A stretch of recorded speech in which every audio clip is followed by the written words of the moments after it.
morning to all my friends. I would like to welcome you all to today's online class powered by Shijogana Online School. How are you, students? I hope you are all well in home and making safe distance to others guys or other people. Okay. আজকে আমরা তোমাদের সিলেবাসের grammar সেকশনের যে transformation আছে সেই ট্রান্সফরমেশনের যে affirmative two negative সেন্টেন্সে ট্রান্সফরমেশনের যে রূপান্তর করার যে নিয়মটা আছে আমরা সেটা নিয়ে আজকে আলোচনা করব। দেখো লিখে রেখেছি অ্যাফার্মেটিভ টু নেগেটিভ। অ্যাফার্মেটিভ শব্দের মানে কি? অ্যাফার্মেটিভ শব্দের মানে হচ্ছে কি বলতো? অ্যাফার্মেটিভ শব্দের মানে হচ্ছে হ্যাঁ বলতো।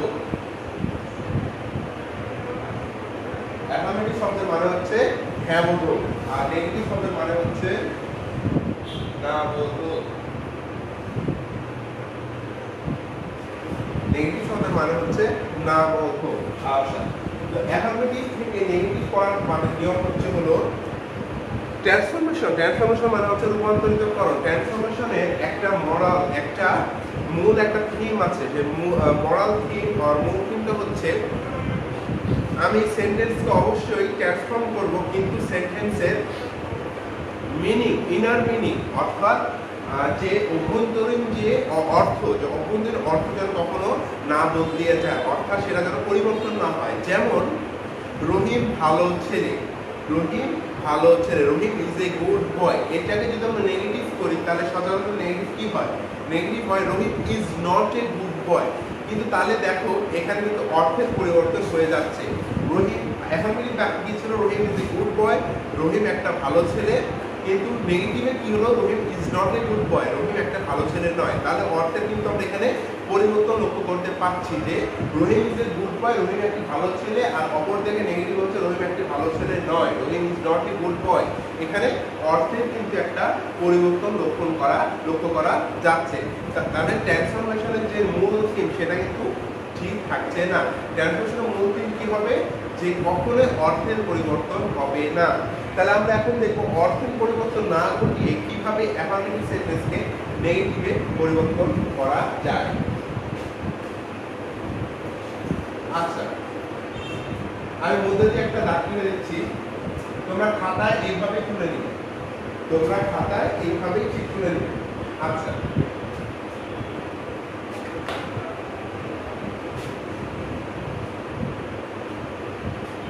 only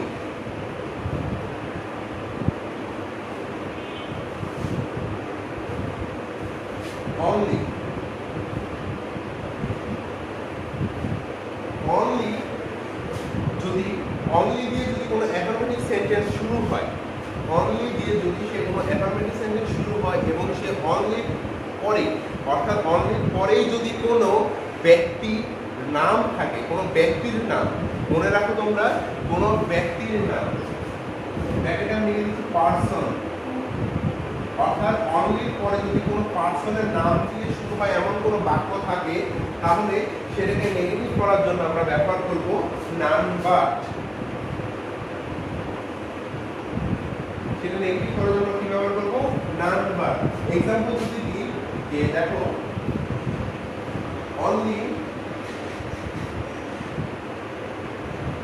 Rahim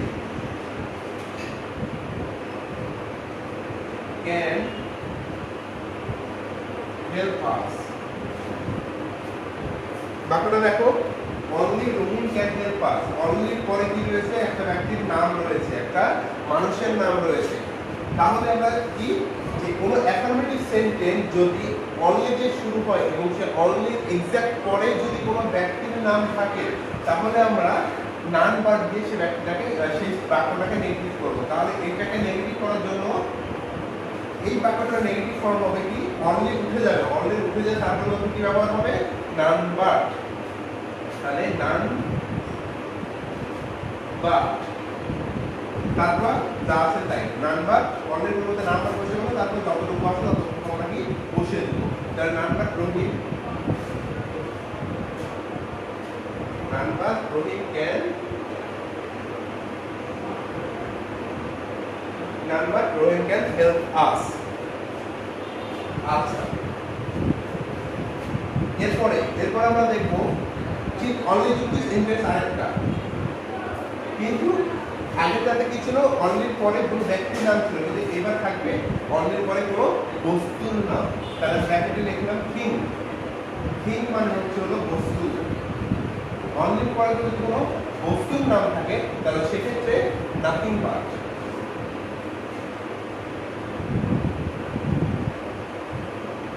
nothing but. Okay, example যদি দেখি,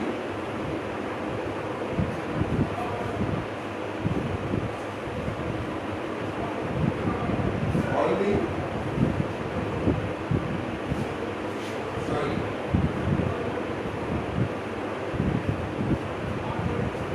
দেখি he likes only sweet,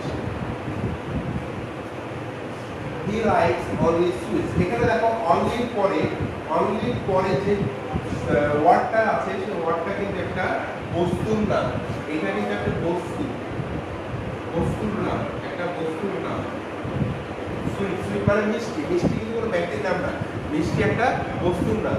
তাহলে কি বলছে, রুল বলছে যে অনলি পরে যদি কোনো বস্তুর নাম থাকে বা কোনো থিং থাকে তাহলে আমরা ব্যবহার করব কি নাথিং বাট। তাহলে লিখবো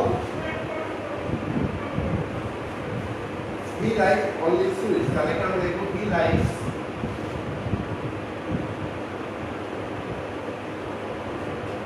অনলি পরে কি ব্যবহার করব আমরা নাথিং বাট।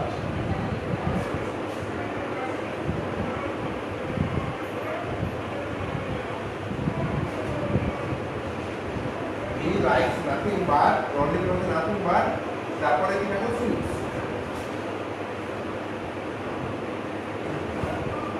ওকে, আচ্ছা এরপর আমরা দেখবো অনলির পরে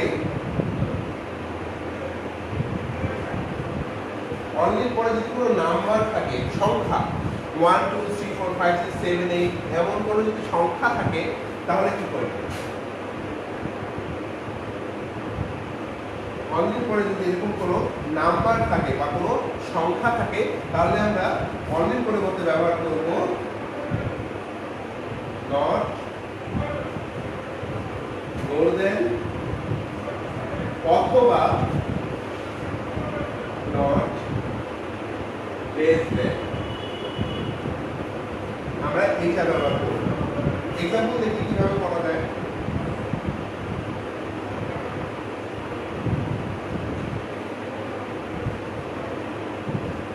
Raju is only 27 years old। এখানে নিচে সেন্টেন্স লক্ষ্য করো যে অনলির পরে কিন্তু একটা কি আছে, একটা সংখ্যা দেওয়া, একটা নাম্বার দেওয়া আছে। 27 ইটস আ নাম্বার, একটা নাম্বার দেওয়া আছে। তাহলে আমরা রুল কি বলছে যে অনলির পরে যদি কোনো নাম্বার থাকে তাহলে আমরা সেটাকে নট মোর দেন অথবা নট লেস দেন ব্যবহার করবো। কিসের পরিবর্তে? অনলির পরিবর্তে। অনলির পরে যদি কোনো নাম্বার থাকে তাহলে অনলির পরিবর্তে নেগেটিভ করার সময় আমরা নট মোর দেন অথবা নট লেস দেন ব্যবহার করব। তাহলে Raju is only 27 years old, এই বাক্যটাকে যদি আমরা নেগেটিভ করি তাহলে কি হচ্ছে, Raju is not more than 27 years old।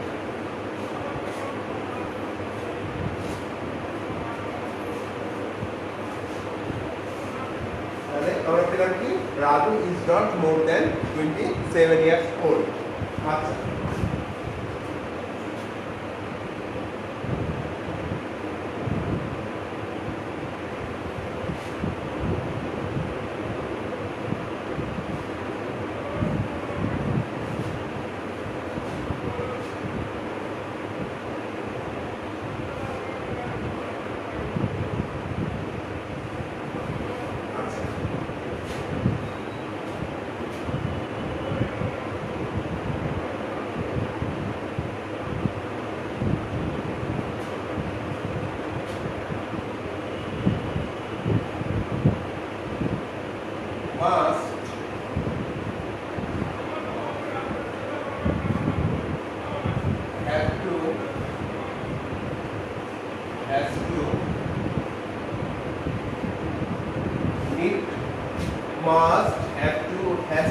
Need to যদি আমরা অ্যাফার্মেটিভ বাক্যে পাই বা অ্যাফার্মেটিভ সেন্টেন্সে পাই তাহলে সেগুলোর পরিবর্তে ব্যবহার করব ক্যান নট বাট। এক্সাম্পল আমরা করি, দেখি কিভাবে হয়।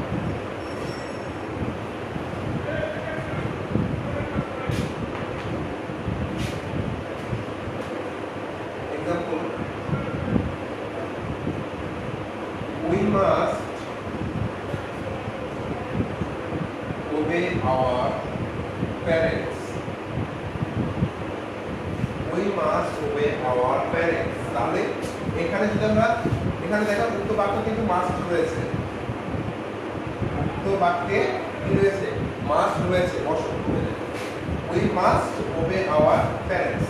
তাহলে উক্ত বাক্যকে যদি আমরা নেগেটিভ করতে চাই তাহলে মাস্ট থাকলে আমরা কিভাবে করব? Can not but. তাহলে আমরা লিখব এভাবে, we cannot but obey our parents. আচ্ছা, তারপর দেখো আরেকটা যদি করি F2 দিয়ে, তাহলে you have to help the poor. বাক্যটিতে দেখো যে এখানে have to রয়েছে, have to থাকলে আমরা কি ব্যবহার করব? cannot but। তাহলে আমরা লিখতে পারি এইভাবে, you cannot but help the poor.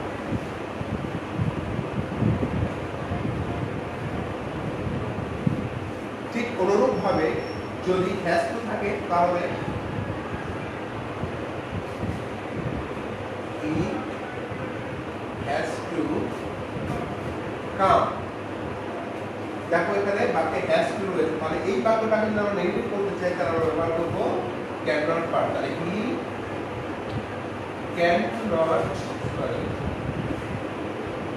he cannot but come। ওকে, তারপর আছে need to। তাহলে এখানে যদি আমরা দেখি কি need to know the news। নিচের বাক্য দেখো এখানে কিন্তু এই যে need to রয়েছে, তাহলে need to থাকলে কি করব? আমরা cannot but ব্যবহার করব। তাহলে they cannot but know the news।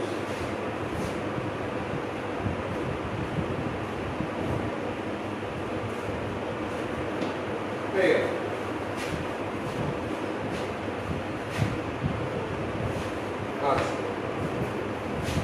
তাহলে আমরা শেষ করলাম কি must, have to, has to, need to. আমি একসাথে লিখেছি কারণ এই চারটার ক্ষেত্রে এই ক্যান নট ভার্ব ব্যবহার হয়, তাই আমি একসাথে লিখে দিয়েছি। তোমরা এইভাবে তুলে নিতে পারো অথবা আলাদাভাবেও লিখে দিতে পারো।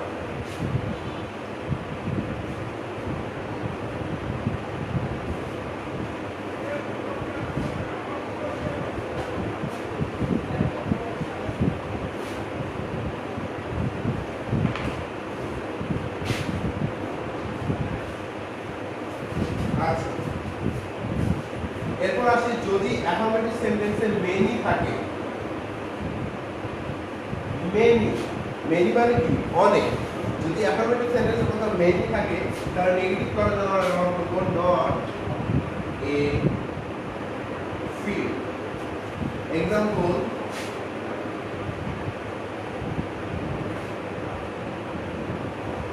I have many problems. I have many problems। এই সেন্টেন্সে যখন নেগেটিভ করি তাহলে কি করব? মেনি পরিবর্তে কি ব্যবহার করব? Not a few. তাহলে লিখি I have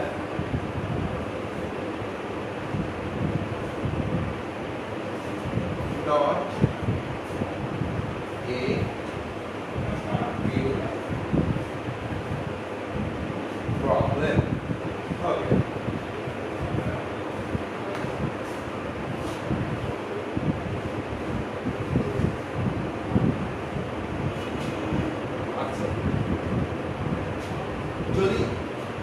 থাকে, যদি শুধু ফিউ থাকে তাহলে কি করবো?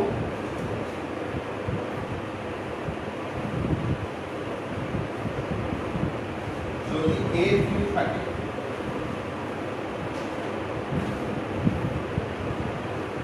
যদি এ ফিউ থাকে তাহলে আমরা ব্যবহার করবো নট মেনি। কিভাবে? Example,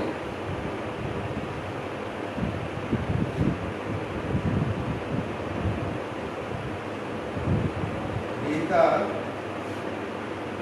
has a few pets. Rita has a few pets. এই সেন্টেন্সে যখন নেগেটিভ করবো তখন এই ফিউ এই পুরো এই ওয়ার্ডটাকে মুছে ফেলতে হবে এবং এরপর ব্যবহার করতে হবে নট মেনি। তাহলে রিতা হ্যাজ নট মেনি পেট। শেষ। তাহলে শিক্ষার্থী বন্ধুরা, আজকে আমরা অ্যাফার্মেটিভে নেগেটিভ করার কিছু সংখ্যক গুলো শিখলাম। আমরা আগামী ক্লাসে এর পরে রোলগুলো নিয়ে আলোচনা করবো। তো ততদিন পর্যন্ত বা ততক্ষণ পর্যন্ত তোমরা সকলে ভালো থাকো, সুস্থ থাকো এবং এই রুলগুলো ভালো করে প্র্যাকটিস করতে থাকো, করতে থাকো। আসসালামু আলাইকুম।